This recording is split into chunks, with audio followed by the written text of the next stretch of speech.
छिटपुट घटनाओं के बीच छत्तीसगढ़ और मध्य प्रदेश में मतदान खत्म, ईवीएम में बंद हुई दिग्गजों की किस्मत। 3 दिसंबर को आएंगे नतीजे। एमपी छत्तीसगढ़ में बम्पर वोटिंग, मध्य प्रदेश में 70% से ज्यादा वोटिंग, छत्तीसगढ़ में 68% लोगों ने किया मतदान का इस्तेमाल।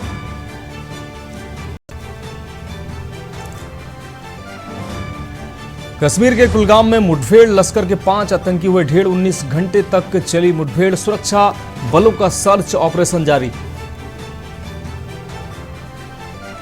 उत्तराखंड में टनल में फंसे मजदूरों को बचाने के लिए रेस्क्यू तेज। 2 मजदूरों की हालत बिगड़ी, अमेरिका से लाई गई मशीन हुई खराब।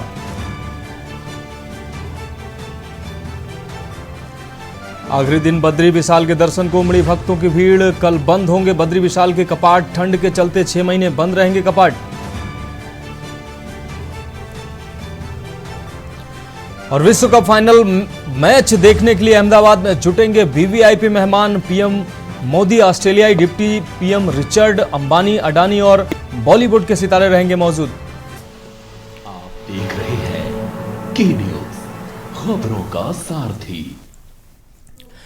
नमस्कार, देश की बात में आपका स्वागत है। मैं हूं मनोज मानस। रुक करेंगे खबरों का। मध्य प्रदेश की 230 सीटों के साथ छत्तीसगढ़ की बची 70 सीटों पर आज मतदान पूरा हो गया। अब सभी को नतीजों का इंतजार है। मध्य प्रदेश में विधानसभा चुनाव के लिए मतदान शाम 5 बजे तक 71.11% हुआ, जबकि भाजपा और कांग्रेस दोनों पार्टियों के लिए यह चुनाव किसी अग्नि परीक्षा से कम नहीं है। मतदाताओं ने पिछली बार कमलनाथ की 15 महीने और शिवराज की 3.5 वर्ष की सरकार को देखा है। उसी आधार पर जनता फैसला सुना सकती है। इस बार जहां कमलनाथ और दिग्विजय सिंह जैसे कांग्रेस के दिग्गज नेताओं का भविष्य दांव पर है, तो वहीं भाजपा के केंद्रीय मंत्रियों और 4 सांसदों के राजनीतिक भविष्य के लिए भी यह चुनाव अहम है। मतदान खत्म होने के बाद दिग्गजों की किस्मत ईवीएम में कैद हो चुकी है, जिसका नतीजा अब 3 दिसंबर को आएगा।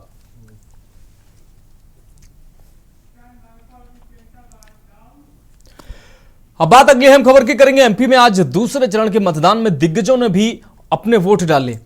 मध्य प्रदेश, आपको बता दें कि प्रदेश कांग्रेस अध्यक्ष कमलनाथ ने मतदान करने के बाद अपनी सरकार बनने का दावा किया है। कमलनाथ ने कहा कि उन्हें विश्वास है कि जनता उनका साथ देगी। इसी के साथ कमलनाथ ने बीजेपी पर आरोप लगाया कि वो कई स्थानों पर पैसा, पुलिस और प्रशासन का दुरुपयोग कर रही है। इसी के साथ उन्होंने एसपी मुरैना पर भी बीजेपी कार्यकर्ता के रूप में कार्य करने का आरोप भी लगाया। वहीं केंद्रीय मंत्री ज्योतिरादित्य सिंधिया भी ग्वालियर में वोट डालने पहुंचे। इस दौरान उन्होंने मीडिया से बातचीत की और उनके मुख्यमंत्री पद के दावेदार होने की तमाम अटकलों को सिरे से खारिज कर दिया। उन्होंने मीडिया से बातचीत के दौरान कहा कि मैंने पहले से ही कहा है कि मैं मुख्यमंत्री पद की रेस में नहीं हूं। आज मैं नहीं लगाता, मैं जनता के ऊपर छोड़ता हूँ। नए जो युवा वोटर्स उनके लिए क्या कहेंगे, उनके लिए किस तरह का संदेश? मैं नए वोटर्स को तो खास कह रहा हूँ कि उनका पहला वोट है, बड़े ध्यान से दें, बड़े समझदारी से दें और अपना भविष्य भी सुरक्षित रखें। किसी का है, मैं सीएम के रेस में नहीं हूँ, ना मैं कभी था ना आज हूँ। आप लोगों ने बार बार मुझे पूछा है, 2013 में भी, 18 में भी और आज भी पूछ रहे हैं। तीनों बार मैंने कहा है कि मैं सीएम के रेस में नहीं हूँ।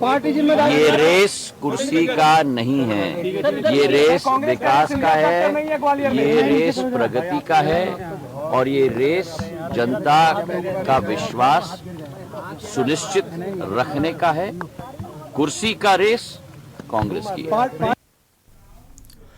बात करेंगे अगली खबर की। मध्य प्रदेश में विधानसभा की वोटिंग में दिग्गजों ने वोट डाले हैं। प्रदेश के सीएम शिवराज सिंह चौहान ने भी मतदान किया। सीएम शिवराज सिंह चौहान ने सीहोर जिले की अपनी विधानसभा सीट बुधनी के अपने पैतृक गांव में जैत, ये गांव का नाम है, वहां अपना वोट डाला। उन्होंने जनता से भाजपा के पक्ष में वोट डालने की अपील भी की है। उन्होंने कहा कि प्रदेश की समृद्धि और विकास के लिए साथ साथ लाडली बहना जैसी योजनाएं जारी रखने के लिए, जनता के कल्याण के लिए भारतीय जनता पार्टी को वोट दें।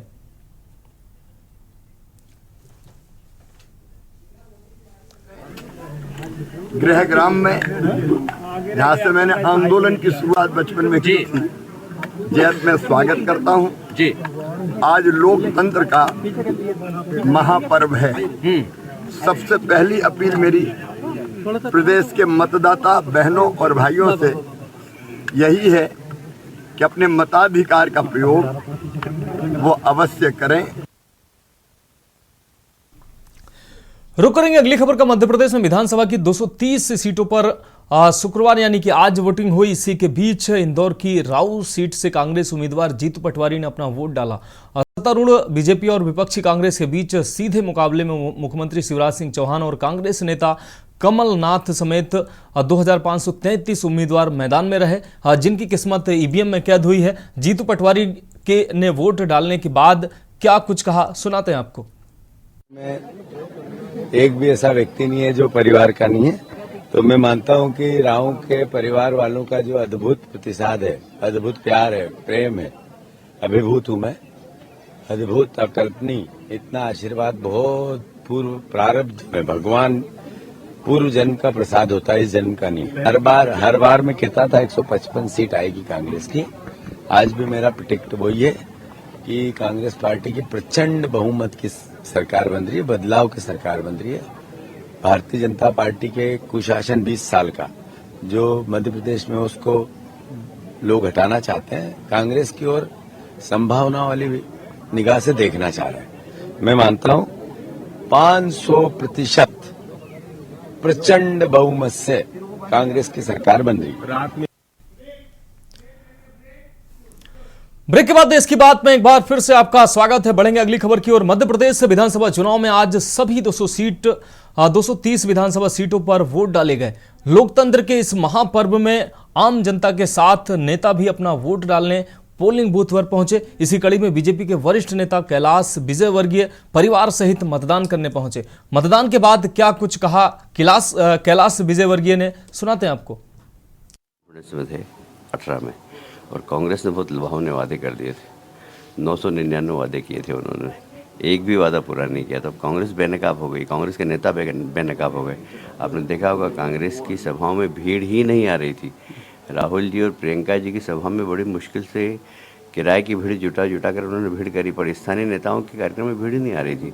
मैंने लगभग 103 विधानसभाओं में भ्रमण किया और बड़ी बड़ी सभा है, मेरा सोशल मीडिया आप देख सकते हैं। अपने आप लोग आ रहे हैं, भारतीय जनता पार्टी को सुन रहे हैं, भारतीय जनता पार्टी को प्यार कर रहे हैं और विश्वास दिला रहे हैं कि इस बार फिर से भारतीय जनता पार्टी की सरकार बने। अब बढ़ेंगे अगली खबर की ओर। पूर्व सीएम दिग्विजय सिंह ने मतदान किया। वहीं उन्होंने कहा कि पूरे प्रदेश में बदलाव की लहर है और कांग्रेस हर हाल में 130 सीटें जीत रही है। उन्होंने कहा कि प्रदेश को मौजूदा सरकार ने लूटने का काम किया है। मुझे विश्वास है कि यहां हम 130 से ज्यादा सीटें जीतेंगे।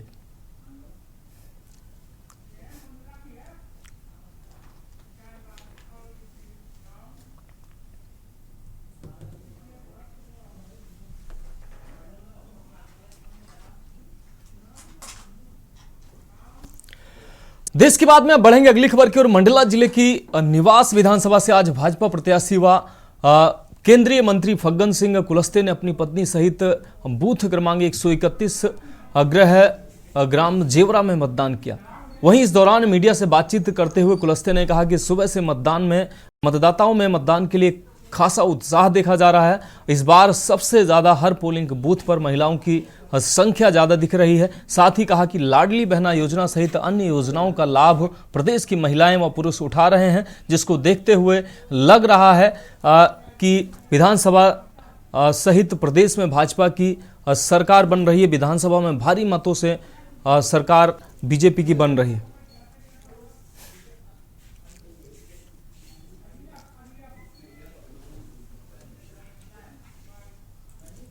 विशेष तौर से इस विधानसभा क्षेत्र में मुझे ऐसा अनुमान है कि लगभग सभी मतदान केंद्रों में इसी प्रकार का अनुभव आया है।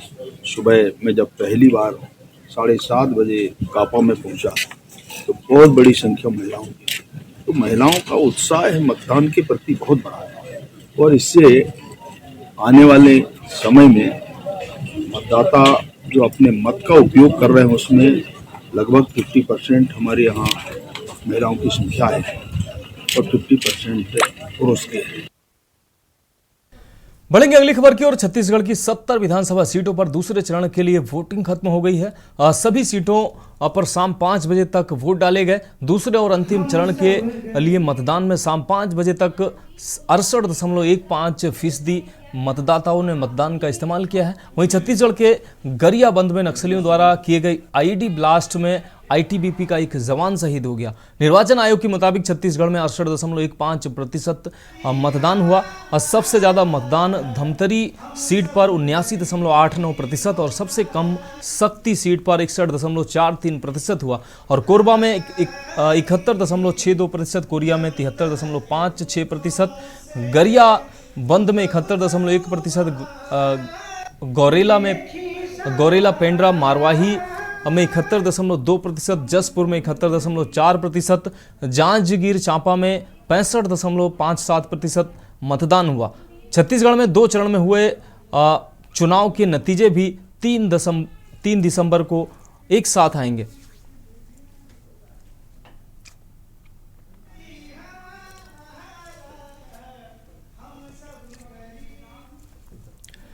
अब बढ़ेंगे अगली खबर की ओर। छत्तीसगढ़ विधानसभा चुनाव के दूसरे चरण में 70 सीटों पर आज मतदान हुआ। इस दौरान नक्सलियों की कायराना करतूतें भी देखने को मिली। मतदान समाप्त होने के बाद बड़े गोबरा से मतदान दल को सुरक्षा बलों के जवान ले जा रहे थे। इस दौरान नक्सलियों ने आईडी ब्लास्ट किया, जिसमें आईटीबीपी के एक जवान शहीद हो गए। मृतक जवान का पार्थिव शरीर मैनपुर अस्पताल लाया गया। आईडी ब्लास्ट के बाद आईटीबीपी जवानों ने रूट बदला। पोलिंग पार्टी को धमतरी के तुमड़ी बहार के रास्ते सुरक्षित निकाला गया। घटना में एक जवान की घायल होने की भी खबर सामने आई है। आपको बता दें, शहीद जवान का नाम योगेंद्र सिंह बताया जा रहा है।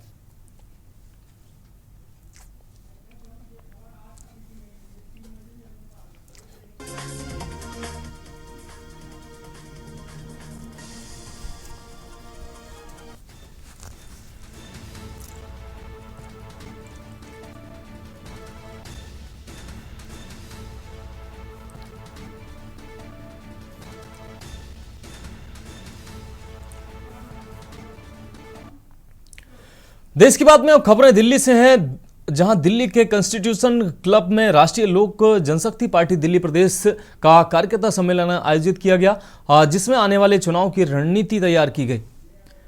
आपको बता दें, अपने कार्यकर्ताओं को पूरी मेहनत के साथ चुनावी मैदान में उतरने के लिए कहा गया। साथ ही दिल्ली सरकार को सबसे भ्रष्ट सरकार बताते हुए कहा कि दिल्ली सरकार दलित विरोधी है।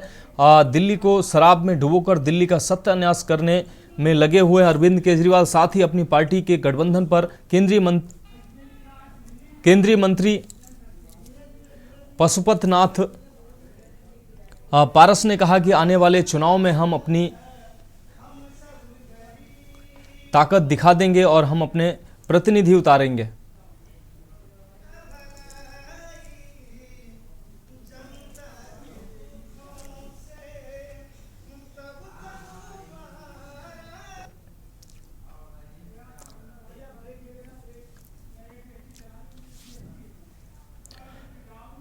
रुक करेंगे अगली खबर का। दिल्ली वालों आपको बता दें, दिल वालों की दिल्ली में लोग हैवान बन चुके हैं, जहां रोहिणी सेक्टर 16 में पैदा हुई नवजात को नहर के किनारे फेंकने का मामला प्रकाश में आया है। बच्ची को किसने फेंका, ये पुलिस के लिए सवाल बना हुआ है। इतनी ठंड में बच्ची को नहर के किनारे फेंकने की घटना ने इंसानियत को शर्मसार कर दिया है। वहीं मौके पर 112 नंबर कॉल पर नजदीकी थाने को सूचना दी गई और नवजात को अस्पताल में भिजवाया गया। बता दें कि इलाके में 2 स्थानों की सीमा लगती है, जहां पर इंसानियत दिखाते हुए केएन कटुजा के एसएचओ ने पहले बच्ची की जान बचाने को महत्व दिया, लेकिन नवजात को नहर किनारे फेंकने की घटना ने फिर इंसानियत को शर्मसार कर दिया।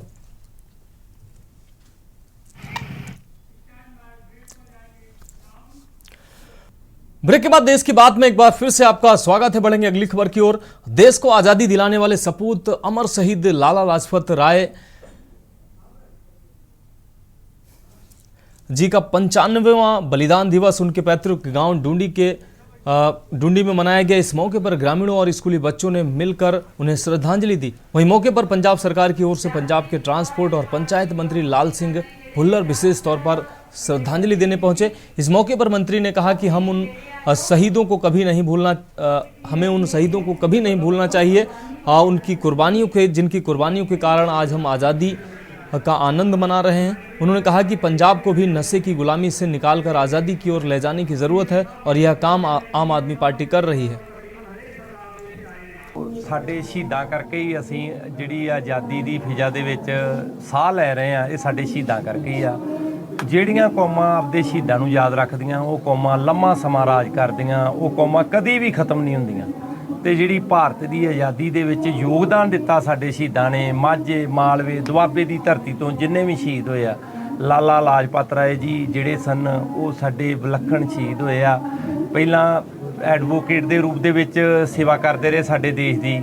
ਵੱਖ-ਵੱਖ ਜਿੰਨੀਆਂ ਵੀ ਲਹਿਰਾਂ ਚੱਲੀਆਂ, ਸਭ ਲਹਿਰਾਂ ਦੇ ਵਿੱਚ ਅੱਗੇ ਲੱਗ ਕੇ ਗਦਰ ਬਾਨੀਆਂ ਦੀ ਲਹਿਰ ਚੱਲੀ, ਗਦਰੀ ਬਾਬਿਆਂ ਦੀ, ਉਹਦੇ ਵਿੱਚ ਅੱਗੇ ਹੋ ਕੇ ਇਹਨਾਂ ਨੇ ਅਹਿਮ ਭੂਮਿਕਾ ਨਿਭਾਈ। अब बात करेंगे अगली अहम खबर की। खबर पटियाला से है, जहां पुलिस द्वारा एक व्यक्ति को 4 किलो अफीम के साथ गिरफ्तार किया गया है।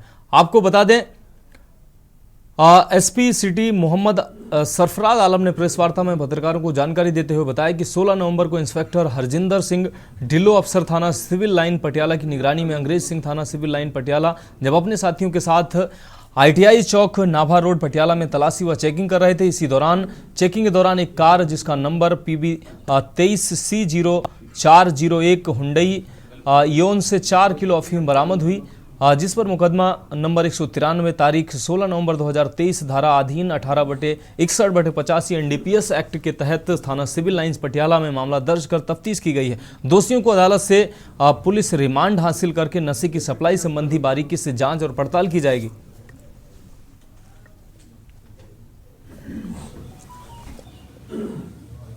DGP Punjab, DGP Patiala range ਤੇ SSP ਪਟਿਆਲਾ ਸ੍ਰੀ ਵਰੁਣ ਸ਼ਰਮਾ ਦੇ ਨਿਰਦੇਸ਼ਨ ਹੇਠ ਪਟਿਆਲਾ ਪੁਲਿਸ ਨੂੰ ਬੜੀ ਕਾਮਯਾਬੀ ਉਸ ਵੇਲੇ ਮਿਲੀ ਜਦੋਂ DSP ਸਿੰਗਲਾ ਸਾਹਿਬ, DSP ਸਿਟੀ 1 ਤੇ SHO ਸਿਵਲ ਲਾਈਨ ਤੇ ਚੌਕੀ ਇੰਚਾਰਜ ਮਾਡਲ ਟਾਊਨ ਇਹਨਾਂ ਦੀ ਟੀਮ ਵੱਲੋਂ ਡਿਊਰਿੰਗ ਨਾਕੇਬੰਦੀ ਨਾਵਾ ਰੋਡ ITI ਚੌਕ ਤੇ ਇੱਕ ਸੱਕੀ ਗੱਡੀ ਨੂੰ ਚੈੱਕ ਕੀਤਾ ਗਿਆ ਤਾਂ ਉਹਦੇ ਵਿੱਚ 4 ਕਿਲੋ ਅਫੀਮ ਦੀ ਰਿਕਵਰੀ ਹੋਈ।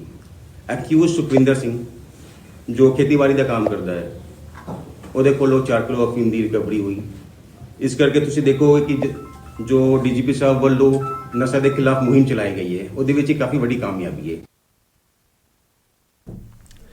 बढ़ेंगे अगली खबर की ओर। खबर गुरदासपुर से है, जहां विजिलेंस ब्यूरो ने आज भ्रष्टाचार के खिलाफ चल रहे अभियान के दौरान जिला गुरदासपुर की तहसील डेरा बाबा नानक के हल्का पुराना वहला में तैनात माल पटवारी सतिंदर पाल सिंह को 91,000 रुपये रिश्वत लेने के आरोप में गिरफ्तार कर लिया है। इस संबंध में जानकारी देते हुए विजिलेंस ब्यूरो के प्रवक्ता ने बताया कि उपरोक्त माल कर्मचारी निवासी गांव धारोवाली को इकबाल सिंह निवासी गांव पनगा झंगी जिला गुरदासपुर की शिकायत पर गिरफ्तार किया गया। उन्होंने आगे जानकारी देते हुए बताया कि शिकायतकर्ता ने अपनी ऑनलाइन शिकायत में आरोप लगाया कि उक्त पटवारी ने उसकी और उसके बेटे की जमीन का नामांतरण करने के बदले में उससे 3 किस्तों में 61,000, 20,000 और 10,000 रुपए की ये 3 किस्तों में पैसे लिए हैं। शिकायतकर्ता ने रिश्वत की रकम को लेकर पटवारी के साथ हुई बातचीत का रिकॉर्ड भी सबूत के तौर पर विजिलेंस ब्यूरो को सौंप दिया है।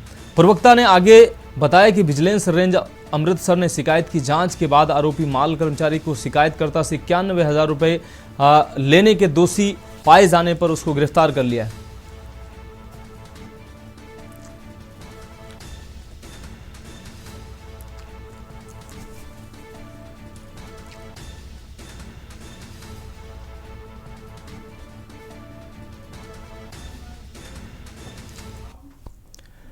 तो देश की बात में वक्त एक और ब्रेक का है, जल्द हाजिर होंगे।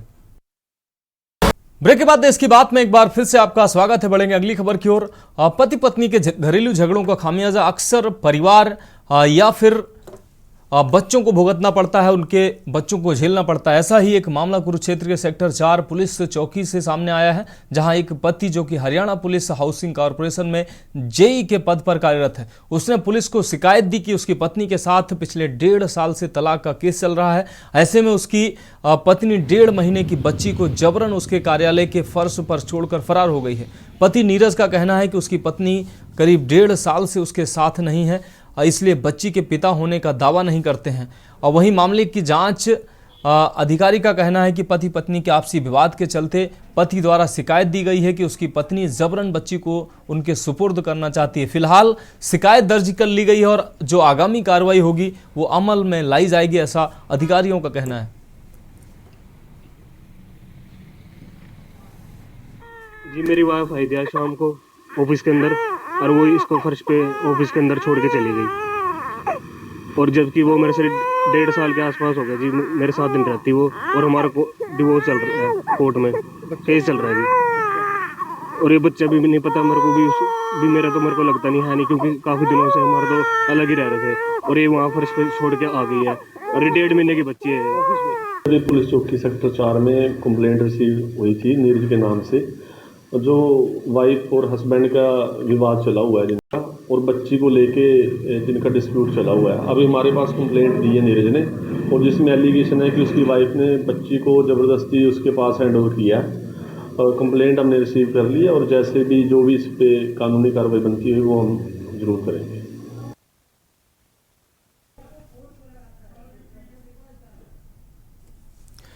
अब बात करेंगे अगली अहम खबर की। देश भर में छठ पूजा की पावन पर्व की तैयारियां शुरू हो चुकी हैं, जिसकी एक झलक कानपुर में भी देखी जा सकती है, जहां शहर के मुख्य घाटों पर सौंदर्यीकरण और साफ सफाई का भी काम लगातार किया जा रहा है, तैयारियां की जा रही हैं। इसका जायजा लेने नगर आयुक्त शिव शरण बर्रा नहर पहुंचे, जहां उन्होंने नहर में चल रही साफ सफाई की व्यवस्था के साथ साथ बनाए गए नए घाटों का भी निरीक्षण किया। इस दौरान नगर आयुक्त ने बताया कि इस बार नगर निगम की तरफ से शहर के अलग अलग जगह पर 26 नए घाटों का निर्माण और सौंदर्यीकरण कराया गया, ताकि छठ पूजा के पावन पर्व को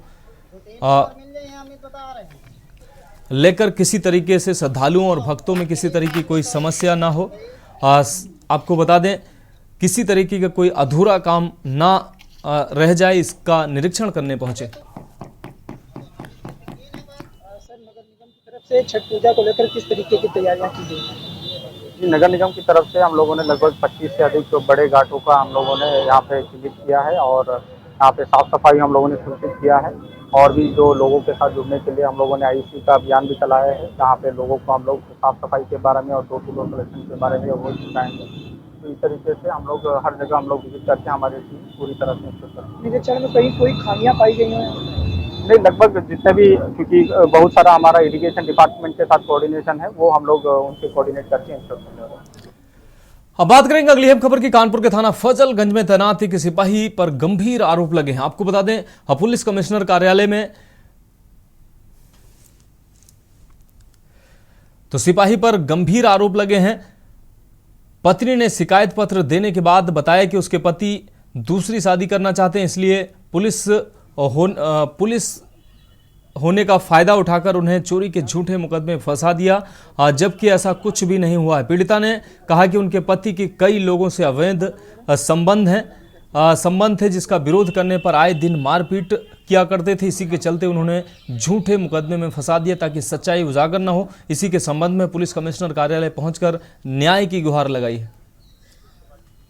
सर, मेरा चोरी का मामला है। मुझे झूठे मुकदमे में मेरे हस्बैंड जितेंद्र गौतम, जो तैनात हैं फजलगंज थाने में सिपाही हैं, उन्होंने मुझे झूठे मुकदमे में फंसा के मुझे जेल भेज दिया गया। इसका कारण ये रहा कि वो दूसरी शादी करना चाहते थे, कई बार मुझे फोर्स किया और कई लड़कियों से संबंध भी रहे हैं। इसके चलते उन्होंने मुझे कई बार मारपीट की है। मारपीट उनके पापा आए थे मुझसे, उन्होंने ये भी कहा कि 10 लाख रुपए लेके अपना सारा मामला रफा दफा करो, मैं अब तुम्हें नहीं रखूँगा।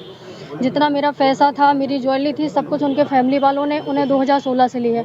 और जो मुझ पर आरोप था कि 5 लाख, इनने 6 लाख किसी पेपर में चलवा रहे हैं कि 10 लाख, कहीं 15 लाख, कहीं 8 लाख, ऐसा कुछ भी नहीं है। 5,41,000 रुपये इनने मेरे अकाउंट में दिए, वो भी स्टेप बाय स्टेप दिया। पुलिस के पास जो भी धाराएं पुलिस के पास मेड आउट हो रही थी, केवल 7 साल से कम की सजाओं में थी। 389 का ऑफेंस ये बताता है कि किसी को गंभीर धाराओं में फंसा देने का आरोप लगाने का, तो ये किसी के बयान में भी आ सकता है। पुलिस के पास इस बिंदु पर जब जमानत प्रार्थना पत्र पर पुलिस की तरफ से आख्या आती है, उस आख्या में उस बिंदु पर कुछ नहीं कहा गया, जिससे माननीय न्यायालय ADJ प्रथम साहब के यहाँ से दिनांक 10 तारीख को इनकी रिहाई हो गई 50,000 के मुचालकों पे। 7 साल से कम की सजा में गिरफ्तारी हो ही नहीं सकती किसी बिंदु पे।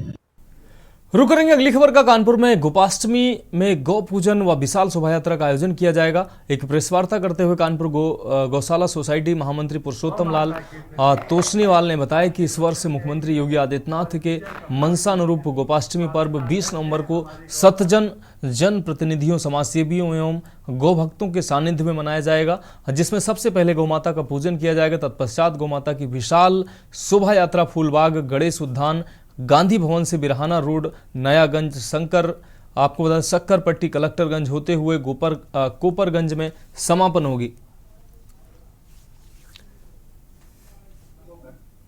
है उपाध्यक्ष मैं हूं कानपुर गौशाला सोसाइटी में। 20 नवंबर 2023 को गांधी भवन है फूलबाग से शोभा यात्रा गायों की निकलेगी, जिसकी पूजा हमारे शुरुआत जो प्रारंभिक पूजन करेंगे वो श्री सतीश महाना जी जो अध्यक्ष हैं विधानसभा के, और प्रेम भूषण जी द्वारा गाय की भव्यता के बारे में बताया जाएगा, और सभी महापौर, सांसद सभी लोग उस कार्यक्रम में शरीक होंगे। यह यात्रा फूलबाग से प्रारंभ होकर बिरहाना रोड, नयागंज, शक्करपट्टी होते हुए कलेक्टरगंज और कोपरगंज चाचानूर अस्पताल के पहले समाप्त होगी। कार्यक्रम का मुख्य उद्देश्य क्या है? मुख्य उद्देश्य लोगों को जागरूक करना, गांव के प्रति लोगों की आस्था जगाना, यह है इसका मुख्य उद्देश्य। अगली खबर बहराइच से है, जहां भारत सरकार के केंद्रीय गृह राज्य मंत्री अजय कुमार मिश्रा कल जनपद के दौरे पर रहेंगे। आपको बता दें कि दोपहर 2:30 बजे चोपड़ा हाउस डीघा पहुंचेंगे केंद्रीय गृह राज्य मंत्री अजय कुमार मिश्रा, और इस दौरान 3:15 बजे लगभग लोक निर्माण विभाग निरीक्षण भवन पहुंचेंगे।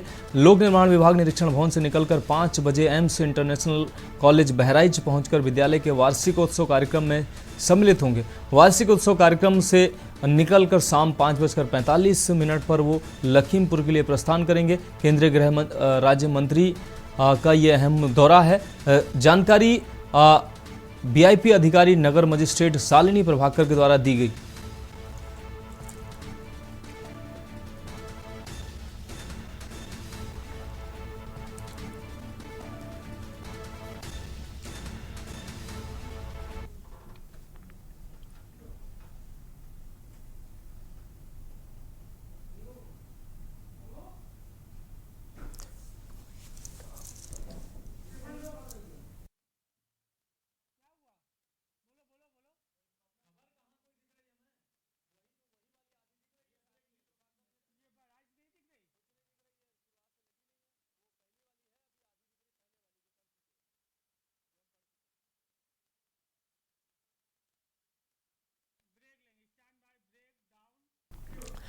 तो देश की बात की खबरों में वक्त एक ब्रेक का है, जल्द हाजिर होंगे अगली खबर की ओर। अगली खबर बहराइच से है, जहां सनसनीखेज वारदात सामने आई है। आपको बता दें गैंग रेप की सनसनीखेज घटना सामने आई है। दरअसल जिले के जरवल रोड थाना क्षेत्र के एक गांव निवासी 20 वर्षीय युवती हुजूरपुर थाना क्षेत्र में स्थित गांव में अपने मामा के यहां 2 माह से रह रही थी।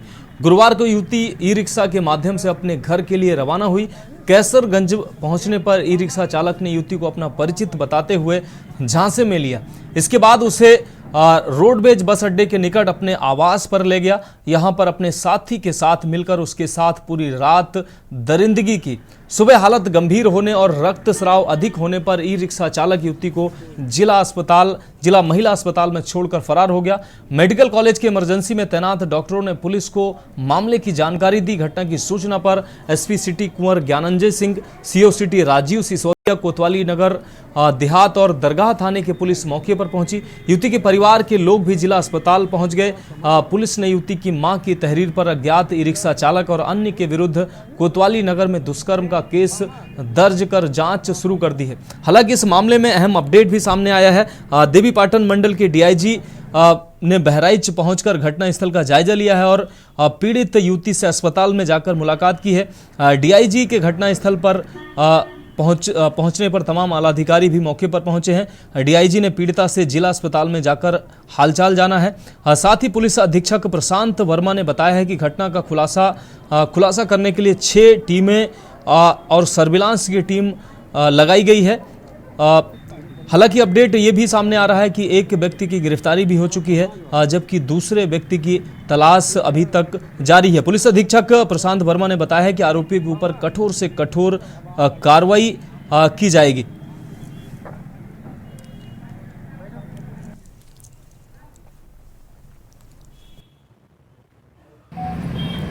20-21 वर्ष की एक युवती है जो कि अपने ननिहाल से उसको अपने घर जाना था और रास्ते में उसकी चाची को मिलना था कैसरगंज में, और वहाँ पर वो चाची उसको नहीं मिली और उसके बाद वो बता रही है कि वहाँ पर एक बैटरी रिक्शा वाला है जो कि उसने कहा कि तुमको घर छोड़ देंगे, और उसके साथ वो बैठ गई है। वो उसको झांसा दे करके नगर क्षेत्र में ले आया है और यहाँ पर अपने कमरे में ले जा करके उसने उसके साथ दुष्कर्म की घटना की है। उसकी मां की तहरीर पर, पीड़िता की मां की तहरीर पर एफआईआर दर्ज की जा रही है। बात करेंगे अगली अहम खबर की। खबर महाराजगंज से है, जहां बीती रात भिटौली थाना क्षेत्र के गांव में युवती के ऊपर तेजाब फेंकने के मामले में अभी भी पुलिस के हाथ खाली हैं। पुलिस अधीक्षक डॉक्टर कौस्तुभ ने बताया कि आरोपी की धरपकड़ के लिए पुलिस की कुल 10 टीमें लगाई गई हैं, जिसमें 6 थाना स्तर की, बाकी 4 टीमों में क्राइम ब्रांच, एसओजी, स्वाट, महिला पुलिस और अलग अलग जगहों पर छापेमारी कर रही है। इसके अलावा घटनास्थल से सड़क के बीच कुल 20 स्थानों पर सीसीटीवी कैमरे लगाए गए हैं। पुलिस पर 4 लोगों को हिरासत में लेकर पुलिस पूछताछ कर रही है। वहीं एसएसपी ने बताया है कि पीड़ित की हालत अभी ठीक है, पीड़ित की हालत खतरे से बाहर है।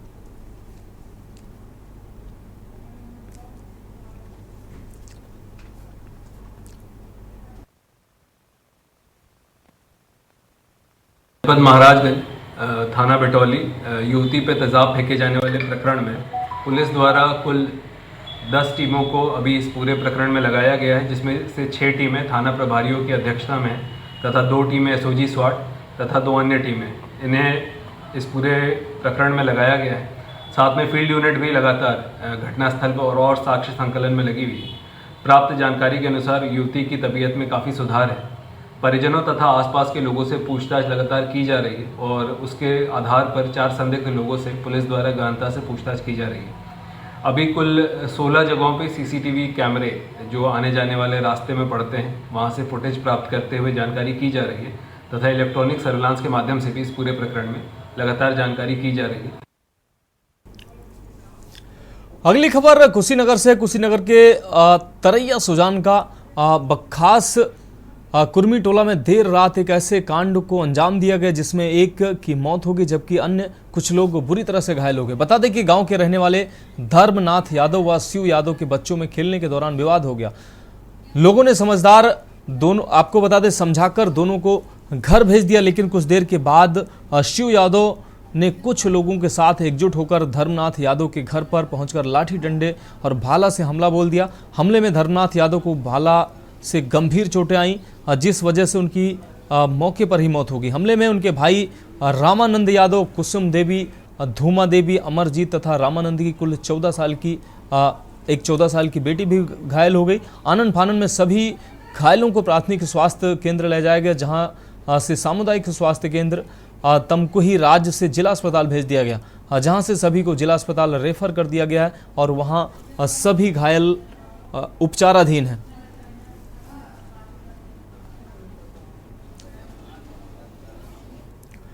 बढ़ेंगे अगली खबर की ओर। केंद्रीय मंत्री स्मृति ईरानी अमेठी के नसीराबाद पहुंची हैं। आपको बता दें, कार्यक्रम में भाजपा नेत्री रीता वर्मा के डिग्री कॉलेज का उद्घाटन किया, साथ ही ठंडक को देखते हुए गरीबों को कंबल भी वितरित किए। केंद्रीय मंत्री ने अन्य प्रदेशों में हो रहे चुनाव को लेकर मतदाताओं से अपील की है कि कहा कि लोकतंत्र को मजबूत करने के लिए सभी मतदाता मतदान अवश्य करें। ईरानी ने कहा कि लोकतंत्र की क्षमता का संरक्षण लोकतंत्र का त्योहार होता है। चुनाव हैं तो वोट देने जरूर जाएं। लोकतंत्र की क्षमता का संरक्षण लोकतंत्र का त्योहार होता है चुनाव। मैं आज जितने भी हमारे दर्शकगण देख रहे हैं जो विशेषतः छत्तीसगढ़ मध्य प्रदेश में हैं, उनसे आग्रह करती हूं कि आप लोकतंत्र के प्रति अपनी जिम्मेदारी का निर्वहन करें, वोट देने जरूर जाएं। बढ़ेंगे अगली खबर की ओर। खबर अमरोहा से है, जहां ऐतिहासिक गंगा तिगरी मेले को लेकर राज्य मंत्री संजय सिंह गंगवार ने तैयारियों का जायजा लिया है। राज्य मंत्री संजय सिंह गंगवार ने अधिकारियों के साथ बैठक कर तैयारियों का फीडबैक भी लिया है। साथ ही श्रद्धालुओं को आने जाने में कोई असुविधा न हो, इसके लिए बेहतर सड़कें बनाए जाने के निर्देश दिए हैं। सांस्कृतिक कार्यक्रम में गंगा आरती लेजर शो कार्यक्रम का भी आयोजन किया गया। 22 नवंबर से शुरू हो रहे ऐतिहासिक गंगा तिगरी मेले की भव्यता देखने को बनती है। ऐसे में तैयारियों का जायजा लेने पहुंचे मंत्री।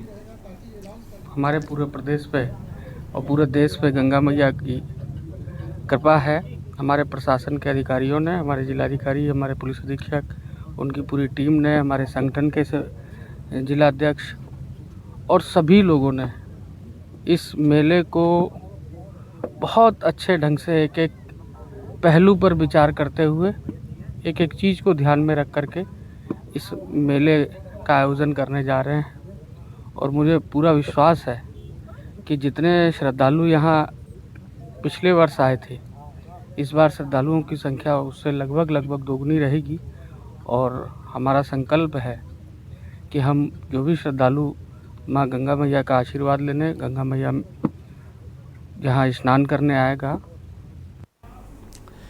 रुक करेंगे अगली खबर का। खबर गाजीपुर से है, जहां सुभाषपा अध्यक्ष ओम प्रकाश राजभर ने सपा की सामाजिक न्याय यात्रा पर कहा कि जब ये सत्ता में थे तो सामाजिक न्याय नहीं किया, जब इनकी सरकार थी तो जाति जनगणना की याद नहीं आई। सामाजिक न्याय का नारा लोगों को गुमराह कर वोट लेने के लिए है। अति पिछड़े दलित अल्पसंख्यक वर्ग को लूटने के लिए सामाजिक न्याय का नारा दे रहे हैं। नेताओं को दुमुहा सांप बताने वाले अपने बयान पर ओपी राजभर ने कहा कि हमने बिल्कुल सही कहा, आप नाम लीजिए, हम बता देंगे कौन नेता दुमुहा है। एनडीए और इंडिया गठबंधन पर कहा कि हम एनडीए गठबंधन में हैं और एनडीए के साथ मिलकर चुनाव लड़ेंगे। ओपी राजभर गाजीपुर के मरदाह क्षेत्र में पार्टी की समीक्षा बैठक करने पहुंचे थे। देखिए, जब ये पार्टियां सत्ता में रहती हैं तो सामाजिक न्याय की बात नहीं करती हैं। चाहे वो बिहार को देखिए, यूपी को देखिए, महाराष्ट्र को देखिए या देश को देखिए, जो लोग आज सामाजिक न्याय की बात करते हैं, यात्रा निकालने 4 बार उनकी सरकार थी। सामाजिक न्याय में उन्होंने नाई गोंड पाल प्रजापति बिंद केवट मल्ला धोबी दरकार पासी खटीक जुल्हा दुनिया अंसारी साईं दर्जी फकीर के साथ न्याय किया? क्या इनको न्याय दिलाने की कभी उनकी सोच पैदा हुई? आज ये जो सामाजिक न्याय की यात्रा निकाल रहे हैं, जिस मुद्दे को लेके, जब इनकी सरकार थी तो क्या जातिवाद जनगणना याद आई? जब इनकी सरकार थी तो 27% आरक्षण को बांट करके सबके साथ सामाजिक न्याय करने की बात याद आई? 3 सितंबर 2013 को हाई कोर्ट ने आदेश दिया कि 27% आरक्षण का लाभ कुछ जातियां उठा रही हैं, इसको बांट करके सबको दिया जाए। जब ये सत्ता में थे 5 साल, तो 5 साल ये शिक्षा के सुधार के लिए उत्तर प्रदेश में इन्होंने कौन सा कानून बनाया कि शिक्षा में सुधार हो? इन्होंने जो गरीबों के बच्चे स्कूल में पढ़ते थे, याद होगा कि जब समाजवादी पार्टी की सरकार थी तो गरीबों के बच्चे सरकारी स्कूल में होमगार्ड की वर्दी पहन करके जाते थे। रुक करेंगे अगली खबर का। खबर रायबरेली से है, जहां ओवरलोड वाहनों और बिना परमिट वाहनों पर सहायक संभागीय परिवहन अधिकारी परिवर्तन मनोज कुमार सिंह ने चाबुक चलाया है। रायबरेली ऊंचाहार हाईवे पर चलाए जा रहे अभियान में लगभग 1 दर्जन ओवरलोड वाहनों का चालान किया है। साथ ही एक स्कूली वाहन पर भी कार्रवाई की गई है। 2015 से बिना टैक्स व परमिट के चल रहे एक वाहन को एआरटीओ परिवर्तन ने सीज किया है। एआरटीओ परिवर्तन मनोज कुमार सिंह ने बताया कि ओवरलोड वाहनों और बिना परमिट व कागजात के चल रहे वाहनों पर लगातार कार्रवाई की जा रही है। मैं मनोज कुमार सिंह, यहाँ पर सहायक संभागीय परिवहन अधिकारी प्रवर्तन के रूप में रायबरेली में कार्यरत हूँ। क्या कितनी गाड़ियों पर कार्रवाई हुई है आज लगभग 1 दर्जन वाहनों पर कार्रवाई हुई है, जिसमें से 2 ओवरलोड वाहन सीज किए गए हैं, एक स्कूल वाहन का चालान किया गया, एक छोटी गाड़ी लंबे समय से 2015 से बिना फिटनेस के संचालित थी, 2018 से उसका टैक्स बकाया था, उसको सीज किया गया है। इस तरह से सब मिला करके 1 दर्जन गाड़ियों पर कार्रवाई हुई। अच्छा, जो स्कूल वैन चल रहे हैं जिसमें जो है बच्चों को ढोया जा रहा है टेम्पू से या वैन से बिना परमिट चल रही कुछ गाड़ियाँ, इन पर क्या हो रहा है? देखिए, स्कूल वाहनों पर हम लगातार कार्रवाई कर रहे हैं। जैसा कि मैंने अभी आपको बताया, आज भी मैंने एक स्कूल वाहन का चालान किया है और इस पर हमारी समिति भी बनी हुई है जिले स्तर पर भी, और हर स्कूल में भी एक समिति का गठन किया गया है जिनका दायित्व है कि वो बच्चों के लाने ले जाने के समुचित साधनों के प्रयोग किए जाने के लिए व्यवस्था सुनिश्चित करें। अगली खबर सोनभद्र से है, जहां अवैध तरीके से वाहनों के पास कराने के मामले में एक आरोपी गिरफ्तार हुआ है। वहीं खनिज अधिनियम 1957 के तहत 32 लोगों पर मुकदमा दर्ज हुआ है। मामले से संबंधित आरोपी पर विभिन्न धाराओं में मुकदमा दर्ज हुआ है। गिरफ्तार अभियुक्त पर फर्जी जीएसटी पेपर, परिवहन प्रपत्र, कुत्र चित्र, दस्तावेज, EMM 11 प्रपत्र प्रयोग करने का आरोप है। पुलिस ने आरोपी को सदर कोतवाली क्षेत्र के मारकुंडी घाटी से गिरफ्तार किया है। साथ ही घटना में प्रयुक्त संबंधित बोलेरो को भी सीज किया गया है।